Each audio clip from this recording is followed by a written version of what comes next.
BNP নেতা ইলিয়াস আলী সহ সহযোগী সংগঠনের ২,২৭৬ জন নেতাকর্মীকে গুম, খুন ও ক্রসফায়ারের অভিযোগে আন্তর্জাতিক অপরাধ ট্রাইব্যুনালে অভিযোগ দাখিল করেছে দলটি। বৃহস্পতিবার ৯ জানুয়ারি সকালে আন্তর্জাতিক অপরাধ ট্রাইব্যুনালে বিএনপির কেন্দ্রীয় কমিটির সদস্য এবং গুম খুন মামলা বিষয়ক সমন্বয়ক মোহাম্মদ সালাউদ্দিন এই অভিযোগ দেন।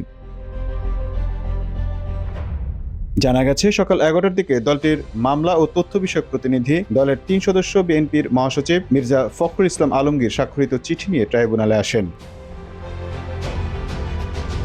মোহাম্মদ সালাউদ্দিন বলেন, ইলিয়াস আলী সহ ২০০৮ সাল থেকে ২০২৪ সালের ৫ আগস্ট পর্যন্ত বিএনপি ও তার সহযোগী সংগঠনের ২,২৭৬ জনকে ক্রসফায়ারের অভিযোগ সহ গুম, হত্যার ঘটনায় ট্রাইব্যুনালে অভিযোগ দায়ের করেছে বিএনপি। ২০০৮ সাল থেকে ২০২৪ সালের ৫ আগস্ট পর্যন্ত সারা দেশের জেলা, উপজেলা, মহানগর ও ইউনিয়ন পর্যন্ত ক্রসফায়ার ও হত্যার অভিযোগ আনা হয়। এছাড়া ১৫০ জনকে গুম করা হয়, যাদের মধ্যে অনেকে এখনো নিখোঁজ বলে অভিযোগ উল্লেখ করা হয়েছে।